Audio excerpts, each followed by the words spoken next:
The East African tradition of the Maasai tribe is to greet one another with the words Kasirian Ngera, which is Swahili for, so how are the children? In that community, the well-being of their children is the highest priority.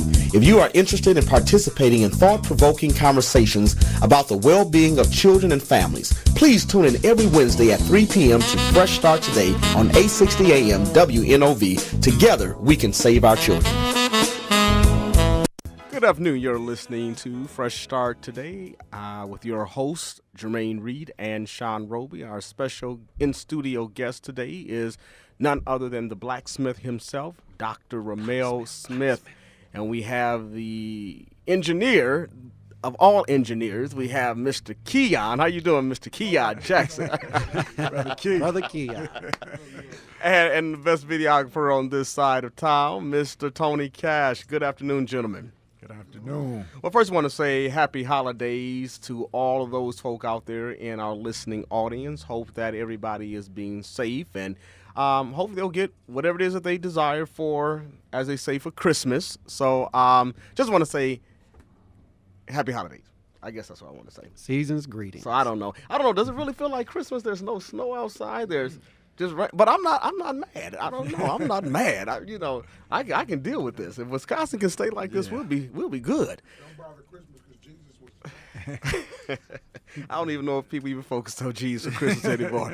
But that's all right. But we're going to be talking about children, since you brought up little baby Jesus. We're going to be talking about children today, and particularly as it relates to corporal punishment, whether to use it or not to use it, whether or not there is a historical link to black folks using corporal punishment and chattel slavery.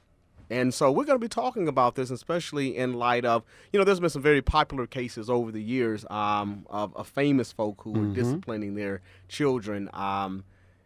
Adrian Peterson. And I'm trying to think, there was another case, too. Creflo Dollar. Oh, yeah, Creflo. Okay, forget about the Reverend. The Reverend had to lay hands. He said, Literally.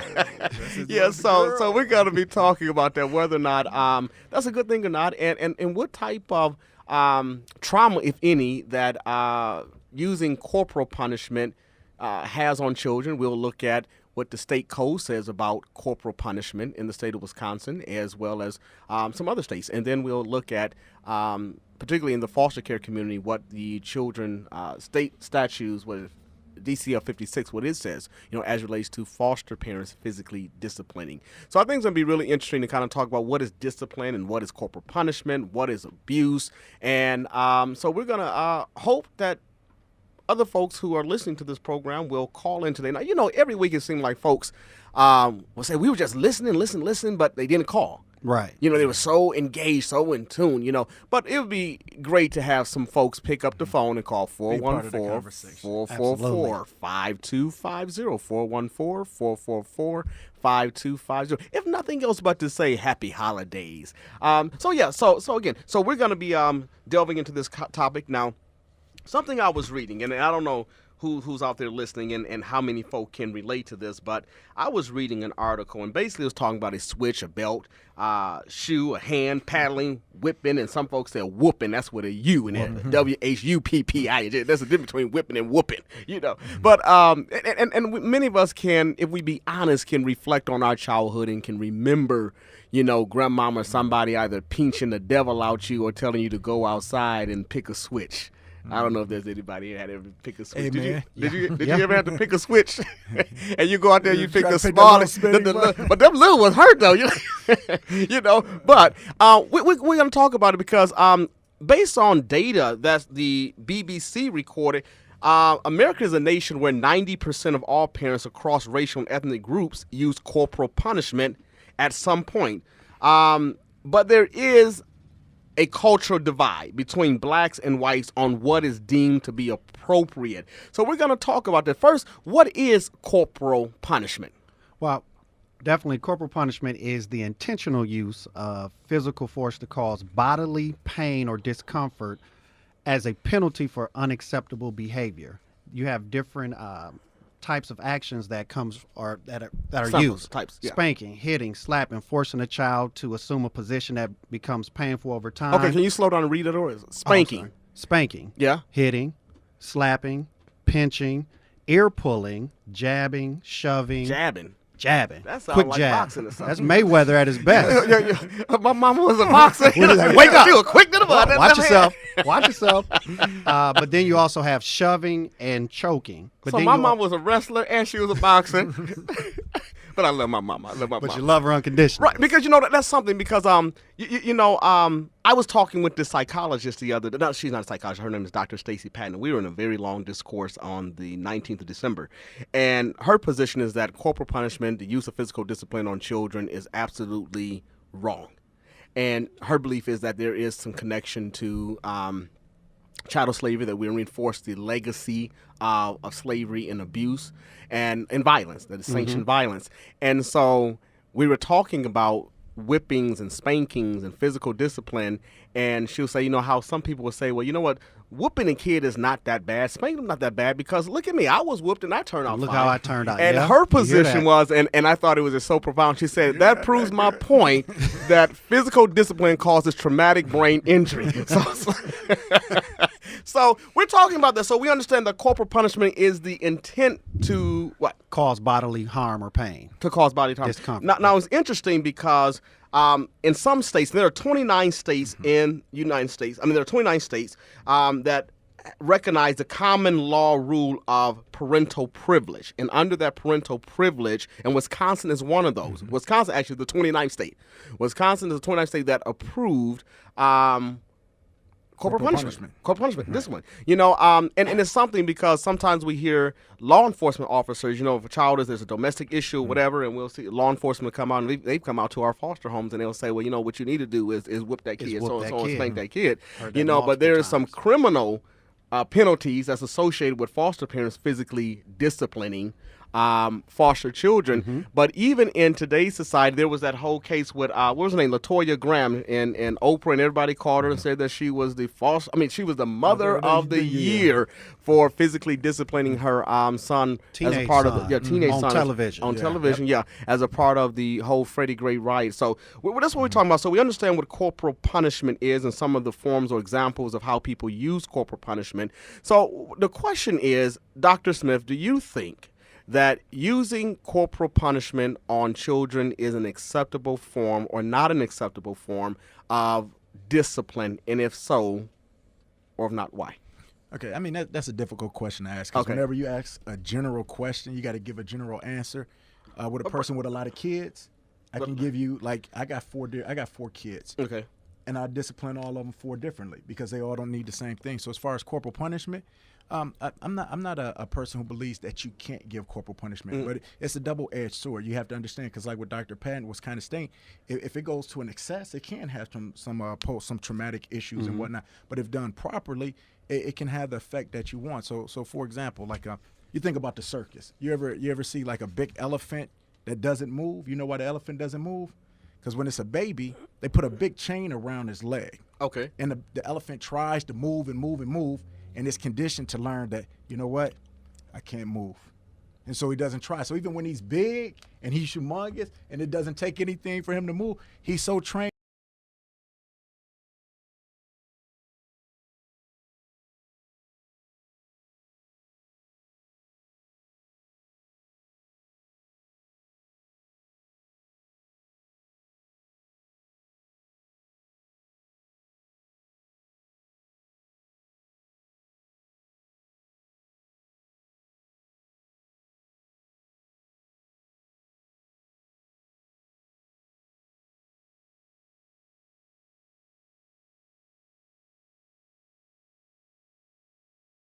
Tending to do. So it's a lot of factors that go into it. But just as it relates to corporal punishment being a blanket wrong, no, I say absolutely not. What you have to do as a parent is understand your child, understand the situation, and sort of like what we talk about in our criminal justice, make sure that the punishment fits the crime. Matches, absolutely. And so if you do it, again, with the corporal punishment when the child is younger it's a lot more effective, because I tell parents just straight up, like we talk about the lady in Baltimore, you can't be beating older kids, because that just creates a different type of a mindset. Okay. Because either they're going to out of reflex hit a person, which they're not really trying to do, or two, because I can't beat my mama, that puts a frustration and a pain in me, but Right. it lets me know that physical aggression is a manner in which I solve issues, and then go out and then to be physical in other situations, more specifically with domestic violence situations. People who I love, I have a right to put my hand on if they're being wrong, because that's what corporal punishment said. I'm putting my hands on you because you've acted out. So now I got to teach you. So you're instructing your child how to act. So you have to be very careful with it. But just to say as a blanket, I don't think anybody can say yes 100% is wrong or no 100% is wrong. Okay. And so for those who are listening, you can weigh into this conversation by calling 414-444-5250. Now, let's talk about what impact does physical, and see, and you're so right, because we talk about physical abuse, and I think that's different than physical discipline. And so how can physical discipline be a positive thing for children, if possible?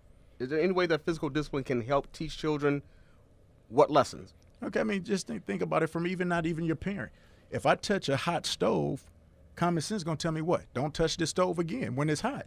If I see the fire, if it's electric, if I see the red, you don't touch it when it's there. Sometimes a quick tap by your parent is that kind of indicator. It's a red flag. It's more of a safety. So you say, oh, I know not to do this. Right. Whenever you say, why don't you run into the street? Why? Because you get hit by a car. It's a safety feature. So it's one of those things where I give a small shock so you don't receive a bigger shock. So when you're saying I'm doing this for instruction, I'm doing this for teaching, and they can parallel it. See, this is the biggest thing with corporal punishment. If you just beat a kid and they don't know why they got beat, what they was getting beat for, or how to improve upon it so they don't get beat again, it's not effective. But if you can let this child know, this is why I'm doing it, this is how it protects you, and this is what you can do A, B, and C so it doesn't happen again. So we want to make sure that there's education with the discipline. And that's the big part, because when you speak about 90% of all families have used physical discipline at some point. Regardless of the race. Regardless of the race. Background. And that's critical, because you have so many people where a small child, they may say, I'm going to pat you on your hand or tap you on your butt or whatnot. So all that is very critical to keep in mind. All right, we have a caller on Fresh Start. Do you have a brief question or comment as it relates to this topic we're discussing today? I do have a question based upon today's topic. Yes. Go ahead. The question has to do, first I'd like to say hello to your panel, and then also like to give a quick shout out to Dr. Smith. My question has to do with paying attention. How do parents pay attention to what children are responding to? I know you're talking about corporal punishment. I know you're talking about, do you believe in it or don't you believe in it? But my question is, how is it, and how can you pay attention to children and the way they are responding to your intervention as a parent?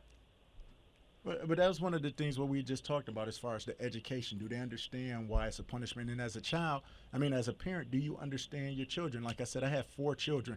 It's one little girl I don't even have to hit. If I just look at her, she's going to feel disappointed, right. And that does everything that I need for her. Right.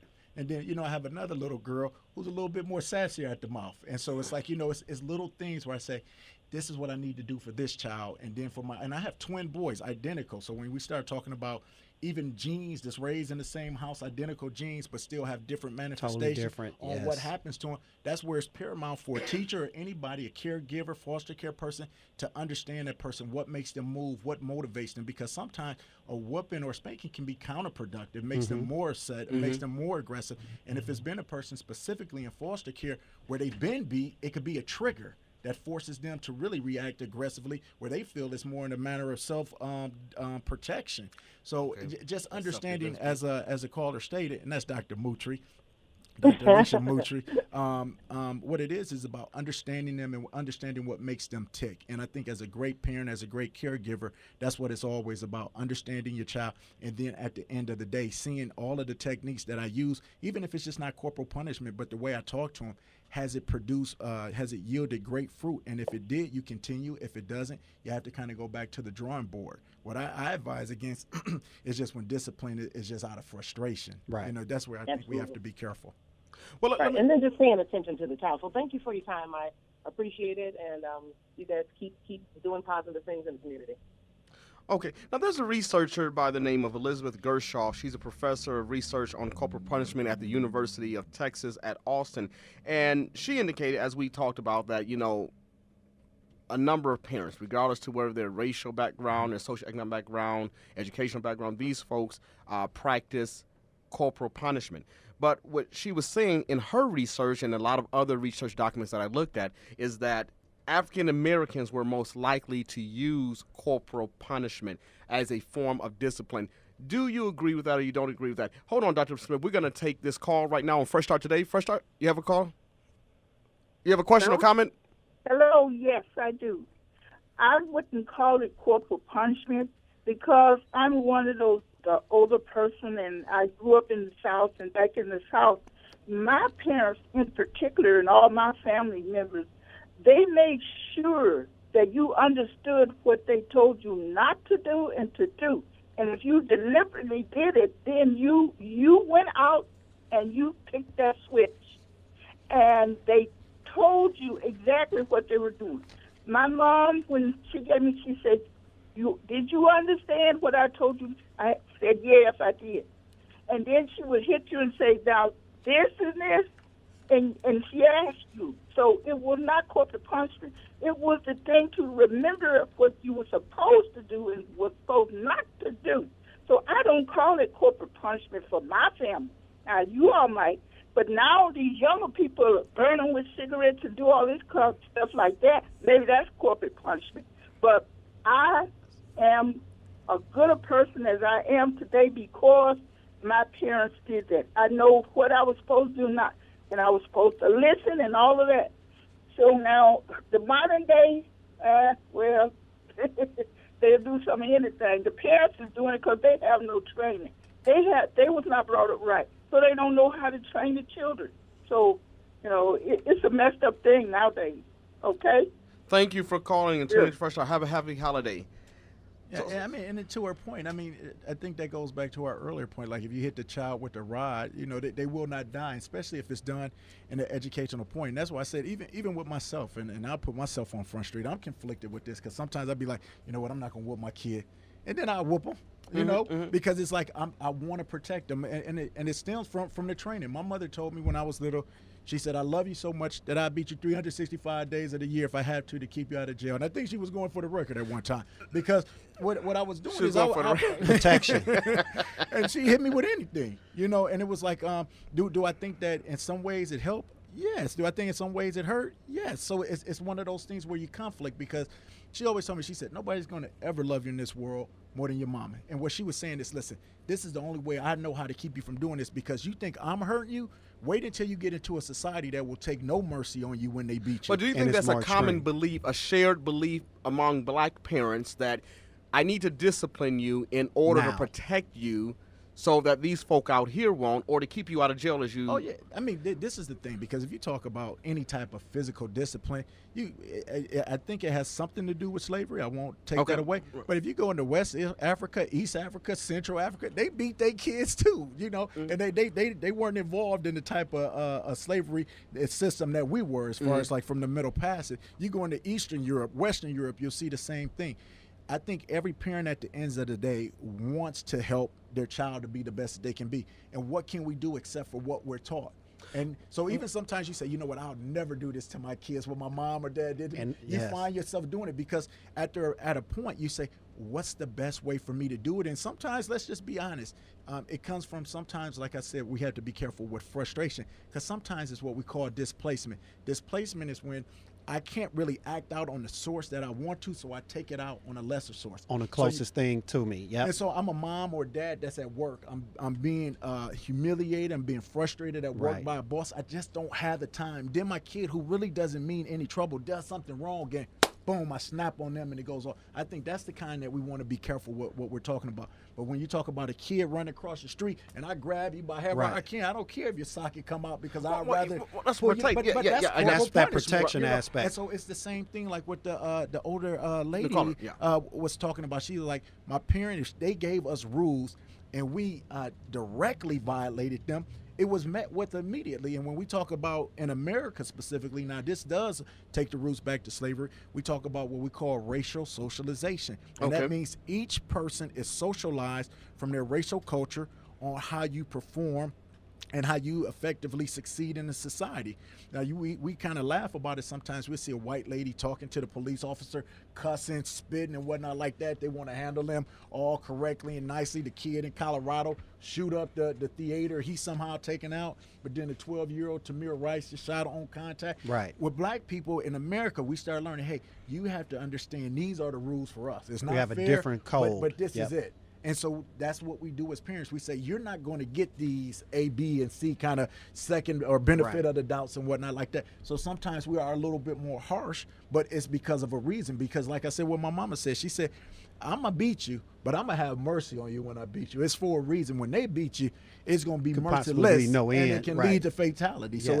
it's like one of these things. I got to do this, trying to do that. Now, are there different ways you can discipline and whatnot? Probably so. But let's just be honest. That's a quick and effective one right there. All right. For those who are listening to the conversation, if you would like to call and participate, you can dial 414-444-5250. We're about to take a break, and we'll take calls right after this break. 414-444-5250. You're listening to Fresh Start Today with Jermaine and Sean Roby.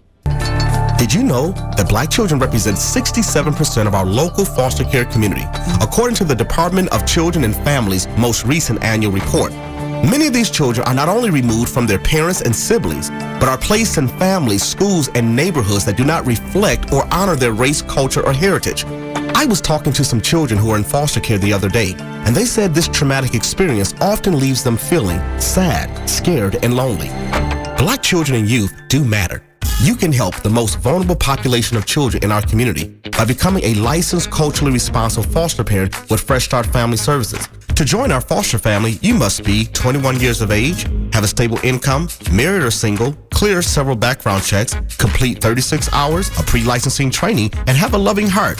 To learn more about other qualifications, call 414-351-1100. That's 414-351-1100. Foster the future. Foster a child. Good afternoon. You're listening to Fresh Start Today. I'm your host, Jermaine Reed, along with Sean Roby, and our special in-studio guest is none other than the blacksmith himself, Dr. Ramel Smith. And we're talking about corporal punishment, whether to spank or not to spank. And we have a caller on the line. Caller, do you have a brief question or comment as it relates to this topic? I had a comment. Yes. When I was raising my children, they're all grown now, but when I was raising my children, I did spank. But I had a 3-strike and you're out system. The first time they did something, I would sit down and listen to what they had to say, and then I would explain to them why they shouldn't have done that. And I would just put them on a punishment for a couple of days, or it might just be for the evening, but I would put them on a punishment. The next time they did it, I would go over, I would talk to them about what did I tell you about this. They would have to recite back to me what I told them the last time, and I would tell them right then and there, I'm going to put you on a punishment, but the next time you do this, my words for them, I had trigger words for them, was, I'm going to fry your panties. And they knew that that meant that they were going to get a spanking. When they did it the next time, it didn't matter. I would give them a spanking. I don't beat them. I don't beat them all over their body.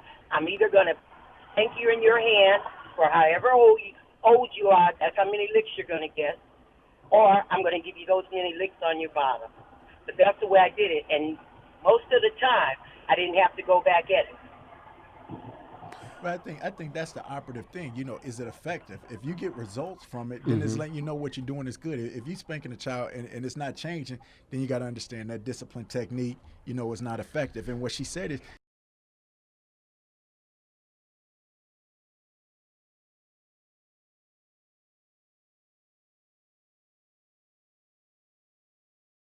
the benefit of the doubt, and not only that, I give you one pass, you know, to say this is what it is. But after that, then I have to go to more extreme measures, and that's very, very common. And I think it's a good mode of parenting, and especially if it's effective, you know. But the thing is, it's not going to work for every child. Good parent, she found a system that worked for her children.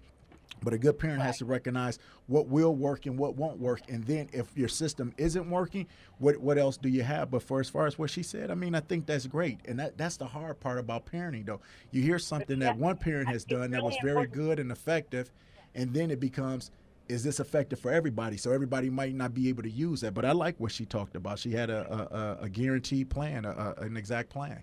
So let me ask you this. You have to listen to what that child is saying and why they thought it was okay for them to do that. And then you explain to them why you shouldn't do that and point it out to them in a language that they can understand. Absolutely. Calling them out of their names, cursing at them, yelling and screaming, they're not going to hear a thing that you're saying. And you know, she makes a good point with this, because a point that you had made earlier, Jermaine, was as far as percentages, as far as the number of black people they say beat their children compared to white families and other racial ethnicities. And the thing is, most of the time, black people will be more honest in those things and saying it because it is culturally acceptable. So it's not a bad thing to admit to that. But the second part of it is, when we talk about physical discipline, the emotional discipline is just as harsh, if not as harsh. So you could be like, I'm a parent and I never spank my kids. But just like the parent caller just said, if you cussing at this kid, you hollering at this kid, there's a lot more devastating things you can do to a person emotionally, from a mental standpoint, causing trauma. Out there now. Physical wounds heal. Those are mental and emotional wounds, those last. They can last for a lifetime if never treated and dealt with properly. Mm-hmm. So, I mean, does it work? I guess that's the question I have. Does it work, and what are the benefits? Because when we talk about behavior modification, I mean, are children just being compliant? But I mean, are they really changed by the physical discipline? You know, that's the question. And if whooping your children, physically disciplining your children is going to keep our children out of jail, then why are so many of our people incarcerated? If physical discipline is going to protect us from this racist system out here. Well, I mean, I'll answer your second question first. Well, let me answer the first part first. Okay. I think one thing to keep in mind is that no two children are alike. You can put 10 5-year-olds in here right now, and they will all have different personalities, and so they will all have to be disciplined differently. So that's the one thing. There's no one size fit all, no cookie cutter when it comes to parenting children. So we have to always keep that in mind. Like the first caller said, hey, how do I get my child to do this or follow instruction? You have to try everything you can under the sun that's legal. So, I mean, well, I'll go to that question then and come to the second, because since we're there, people change for 3 reasons, and I think the last caller that called didn't really hit it in this state. People change either because of pain, pressure, or paradigm shift. Pain is like the whooping. I don't want to get whooped no more, so I ain't doing it. But once the threat of that pain is gone, you go back to doing it. Yeah, you know, pressure is the same thing. You know, you think about a person who, you know, your mama say, hey, if you don't do this, if you do this, then you're going to get this. It's a pressure on you. Take about a PO. Say, you know what, if you drop dirty on your urine analysis, you're going back to prison. So they say, you know what, that's too much pressure. I'm not going to do it. And then as soon as probation is over, they go right back to it. But to have a change that's lasting is a paradigm shift where you say, you know what, I'm not going to do this because I understand that it's wrong. And what the caller parent talked about was like saying, you know what, I may give you this pain part so you don't do it.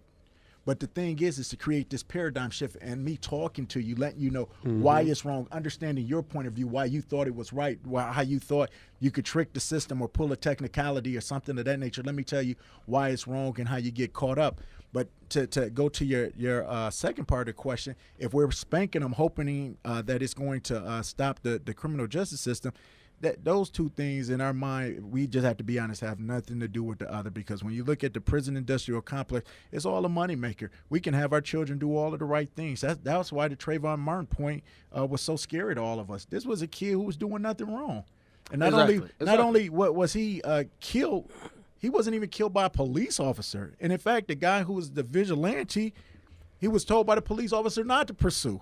And he still went ahead and did it. And he was a kid who did everything that he was supposed. He was doing nothing. And so you say, how would that protect you? It protects you from some of those obvious things, but it doesn't protect you from a corrupt system altogether. And that goes back to Dr. Patton's point as far as just how we've been treated in this country from our existence. And for us to actually believe, and this is where the Nation of Islam is, why I'm such a fan of their thoughts. They said to ever believe that you'll be treated as equal in a country that captured you and saw your ancestors as slaves, and to think that you'll ever be treated rightfully as equal is preposterous. That's why they always talk about, you know what, it's not about separation to be away that I don't like you, I can't care about you, but it's just a matter of respect, me getting my own house. As long as you live in your daddy's house, you're your daddy's son. But once you have your own house, you're okay. And as long as we're in this country, we got to recognize we'll always be looked upon as the descendants of slaves. We'll always be looked upon as 3/5 of a man. We'll always be looked upon as chattel. And that's why no matter how we rear our parents, our children and whatnot, we can do some things that we want them to do. Look at Sandra Bland. She's college educated.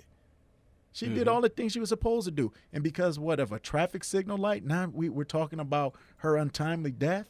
You know, they try to say that it's suicide. They think everybody else thinks it was fishy business going on. But the point of the matter is, no matter how well we do, it's a scary point, and that's the bigger issue. But I guess also, but I guess, you know, if we, and most of us who physically discipline our children, those parents, when I look at child welfare numbers, the number of African American children, and right here in this city, African Americans make up 67% of the child welfare community based on Department of Children and Families' most recent report, annual report 2013.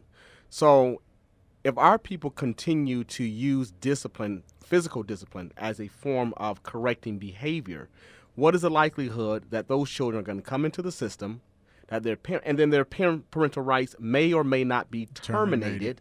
So is that good? Because you got to remember, folk who come out and assess for abuse and neglect may come from a whole different background and have a different definition of what is acceptable discipline or not acceptable discipline, regards to what the state code says. So, you know, I'm just concerned that it might put us at greater risk. I mean, it does, but I mean, that goes back to the whole social engineering. And I think sometimes certain people don't like to hear, you know, certain situations like you're using excuses or whatnot. But let's think about it. It was a time where parents did exactly what they were supposed to do. And so what's one of the biggest cries we hear now? We heard it from a couple of the callers today.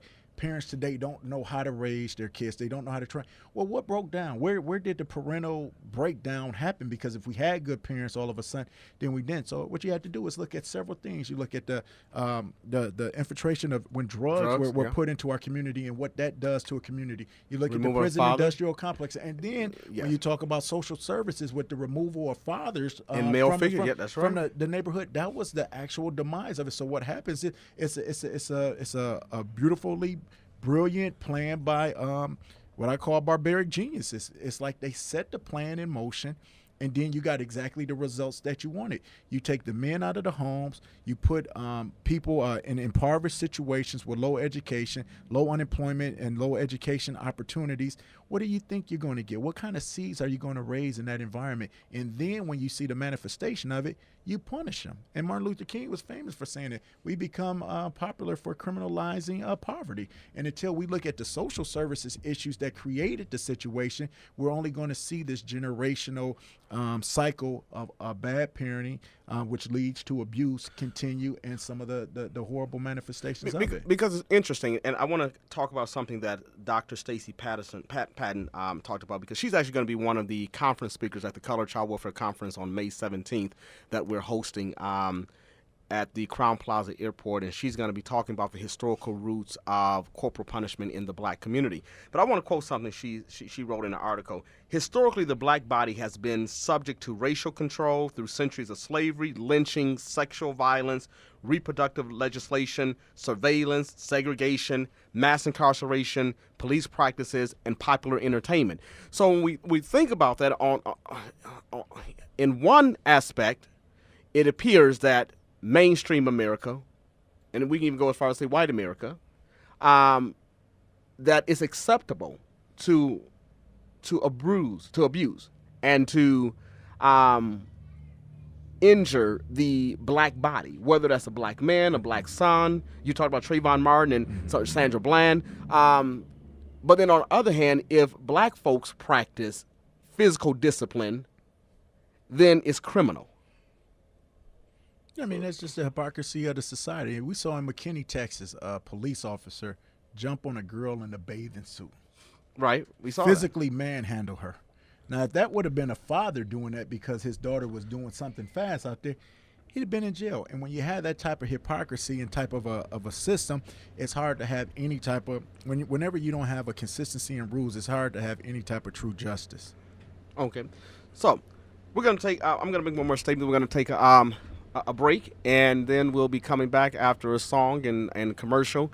But I guess the thing that I remember that Charles Barkley, who was the former professional basketball player, his response to the Peterson case, was it Adrian Peterson case, when he physically disciplined his child, Barkley said, "I'm from the South. Whipping, we do that all the time. Every black parent in the South is going to be in jail under those circumstances." So when we think about, I'm wondering if folks who live in the South are more likely to use physical or corporal punishment on their children versus folks in the North, East, West. Do you think geographical location or environment influences whether or not you choose to use corporal punishment versus your upbringing? I mean, I live in the North, but all my people from the South. So I think, and when we all started to look at the roots, we're all coming from the same place, those training and whatnot like that. But yeah, clearly, wherever you live and where you're at is going to be more apt to follow, whatever is going on, the zeitgeist of the time or the community of that culture. But when we look down at it, Charles Barkley, I don't really have a lot of respect for a lot of the words that come out of his mouth. But he makes a true point. This is something that's standard. So it's just a matter of with parenting, I think we've talked about this on the show before. Parenting is probably the most difficult job in the world and the one that you're least prepared and trained to do. We joke about it. You need a license to drive. You need a license to fish. You need a license to get married. You need all of these type of things, but there's no licensing for parenting. There's no true classes you have to take once you find out you're going to be a parent. And there's no manual that comes with the child. It's a very, very difficult child. It's a very, very difficult job. And if you don't have the proper education, I'm not talking about formal education, but like examples inside the house to show exactly how it was done, it can become very difficult, because you can see a good parent spank, like the parent caller that had talked about the things she do. Now, if somebody, other parent, like a soon-to-be mother, looks at her and just sees her beat the child at one time and doesn't understand her 3-step process, she's not really being taught. She's just kind of modeling of what she thinks she sees, but not being fully taught. And so that's when we go back to who we truly are. We were a community. We were a society that was collectivism. So it wasn't just being raised by one overstressed single mom. It was a society of people who loved each other, relatives, families. And I can even remember growing up in my day where we had neighbors that acted as that collective society. And we talked about jokingly, "Hey, your mama not here, I'm going to whoop you." I remember Miss Shirley, she would whoop me, Miss Lever would whoop me, and then would tell my mama. But what it was that whole type of protection and collection again. So to go to Charles Barkley, where you're at geographically can have an effect, but it's also about us teaching our children, and that's where we have to come together collectively to teach our babies. And that's something that's not even being taught in school. So when you talk about another failure of our education system, that's one of the things that we don't teach life lessons. Now, let me just say this, because this program is connected to child welfare. I just want to be very clear that folks who are licensed as foster parents in the state of Wisconsin, regardless of what agency you may be with, they are not allowed to practice corporal punishment or physically disciplining foster children based on Chapter 56 of the state code, which says that disciplinary action by a foster parent or any other person serving as a substitute caregiver in the absence of the foster parent shall be aimed at encouraging the foster child to understand what is appropriate social behavior. The type of discipline imposed shall be appropriate to the child's age and understanding. Physical punishment of foster children is prohibited. A licensee may not subject any foster child to verbal abuse, profanity, derogatory remarks about the child or his mother or his father, or threats to expel the child from the home. And a licensee may not permit another adult or child other than a responsible care provider to discipline a foster child. No foster child may be punished by being deprived of meals, mail, you got to give them their mail. Somebody sent them a piece of mail, you got to give it to them, or family interaction. No foster child may be punished or ridiculed for bedwetting or other lapse in toileting training. No foster child may be mechanically restrained or locked in any enclosure, room, closet, or other part of the house or elsewhere on the premises for any reason. No foster child may be punished by being restricted to an unlocked room or area of the home except for the following. Then they have some guidelines. You're 6 years old, you can't be in a room for no longer than 10 minutes.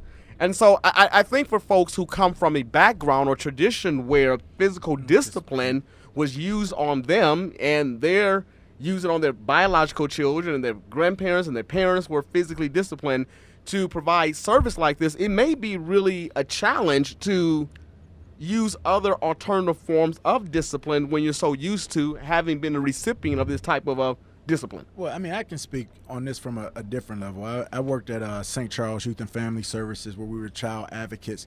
And so at first they would teach us something called POS, Principles of Subject Control. And this is how you would put a person down, trying not to hurt them, but you would literally have to lay hands on them to keep them in control. Because of some of the laws and statutes that was passed, we went to something called managing aggressive behavior. And this was all verbal judo. It was all verbal reactions and whatnot like that. And so it was a big difference because once the kids understood that too, their behavior and reaction changed. So, that's when you say, see, it is a reason for corporal punishment. But that's why I say people change for 3 reasons: pain, pressure, and punishment.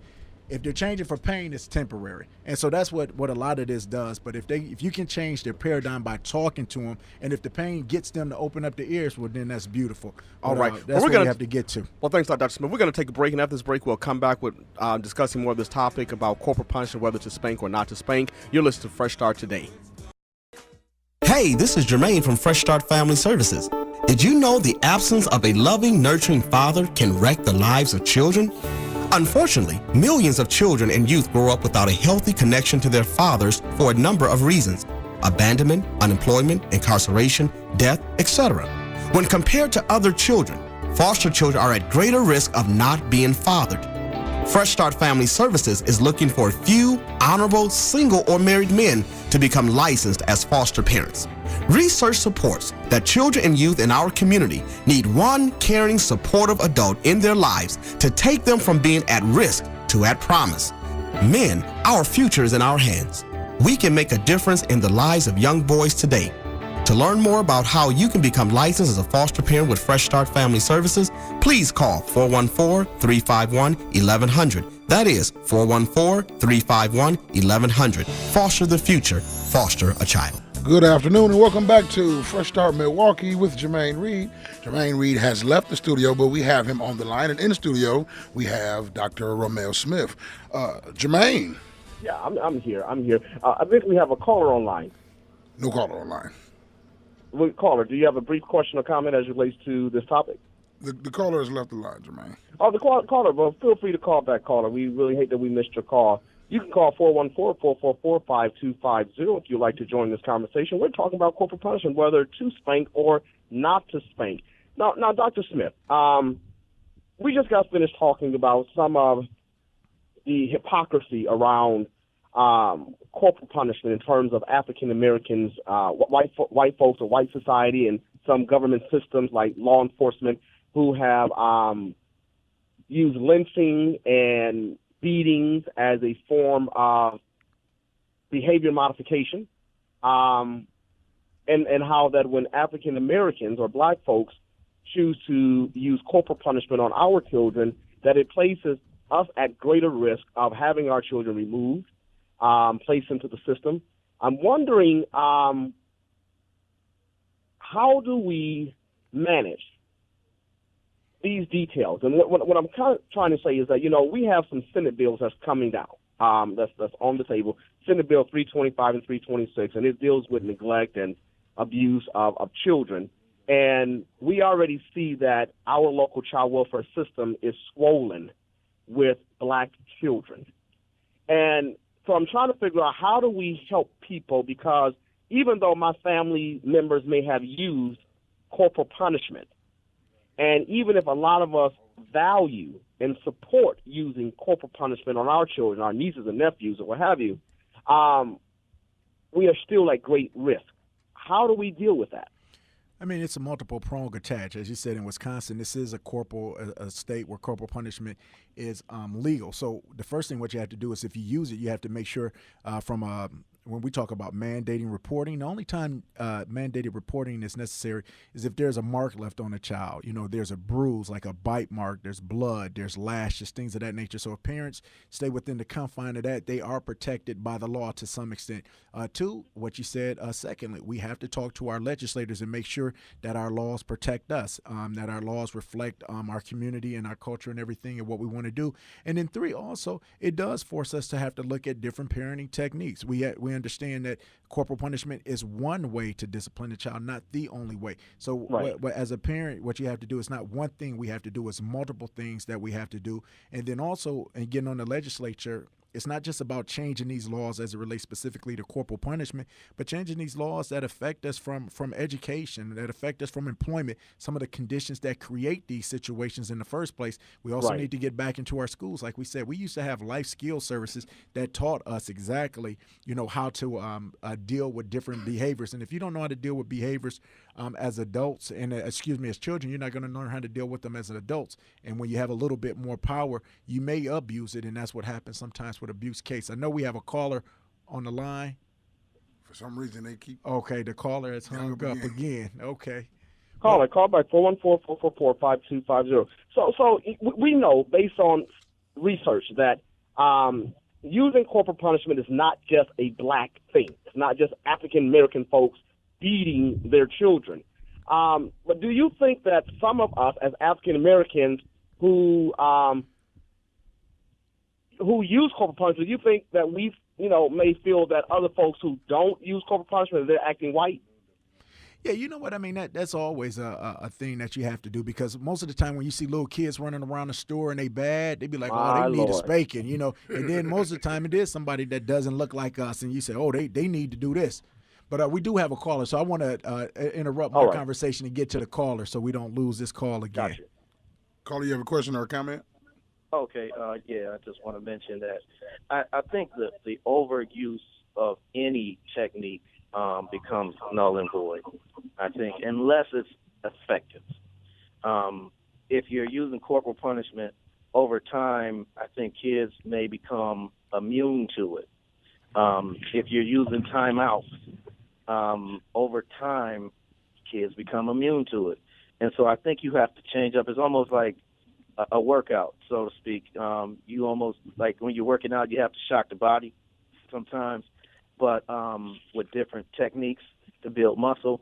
I think as kids grow older, you definitely have to either take away different things. And I will say this too. Corporate punishment, beatings, whooping, spanking, whatever you want to refer to it as, it could be looked at as stemming from slavery, as the reason why the black culture uses it more than other cultures. And I'm going to say more because I know that there are other cultures who use it. But some will say that it stems from slavery in order to correct. Can you turn your radio down, please? Okay. In order to correct behavior. And so when I think of it that way, I'm less likely to use it. But I have all daughters. So, it's a little different, and I will spank my daughters if it's needed. And I won't do it because I'm angry. I'm doing it to correct the behavior, and if it calls for it. And I think that's what parents really have to do. Does the level of the behavior call for the highest level of punishment? You know what I mean? And I think when you think in terms of that, I think we become better disciplinarians. Yeah, no, I agree with what you're saying with that point, because when I think about whippings, the first image I have in my head is Roots, when they was trying to change Kunta Kinte's name to Toby, and it was like trying to beat him into submission. And so when I think of whippings, that's what I think. It's a degrading, it's a humiliating type of factor. And if a parent is in that type of mode, then you have to have a red flag caution, say, hey, you know what, I'm out of control. Like you said, you can't beat in anger. But when you have a spanking that you're saying, you know what, it hurts me, because as a good parent, you don't want to hurt your child. You don't want to hit your child. But what you do want to do Right. is to teach them, and like you said, especially having girls, as a man, you have to be extremely careful because as a man, you know, you're your daughter's first boyfriend. So if she gets accustomed to you beating her because Right. you're because she's out of order, she begins to think, you know, that could be a case that's supposed to be with her spouse or her lover, significant other, or whatnot. So it's like you said, it's about using something at the right time, not overusing it. And let's just be honest, me and Jermaine talked about this off the air. It's a time where just physical beatings is just no longer effective for any age child, because once you get to a point, it's no longer a whooping. It becomes a fight because you're getting physical in those battles. So, you know, it's a whole lot of factors to consider. So really, at the end of the day, it's on the parent to be a student of your child, to know what works effectively for them at that specific time. Caller, we Well, thank you know you what? for the call. Well, you know what? Let me say this because we have a high rate of single mothers who are raising sons in our community. And you know, when we were coming up, we said that at some point, every boy is going to smell himself and try to challenge his mother. How do we help those single parent mothers? I think we have about 45 seconds left to this conversation. So, Dr. Smith, can you answer that right there? Well, that's what we need, the community, because one person can't raise a child. I don't care if it's a great mom or a great dad. We all need collective help. And when it gets to that point, that's where we need uncles. We need different people from the church, from the mosque, from the synagogue, from the community centers to come in and to help that mother. Like we see Sister Taylor, you know, what happened with her son. The community needs to put our arms around her son and to help him to understand right. certain things That's with right. that nature. So when we see it, we can't expect for the next person to do it, but we all have to step up as individuals to help out our single mothers. All right. I think that's going to bring close to this broadcast today. Thank everybody for calling in. Dr. Smith, you're wonderful. Have a safe and blessed holiday season, and we'll be back next week, Wednesday. Until then, take care.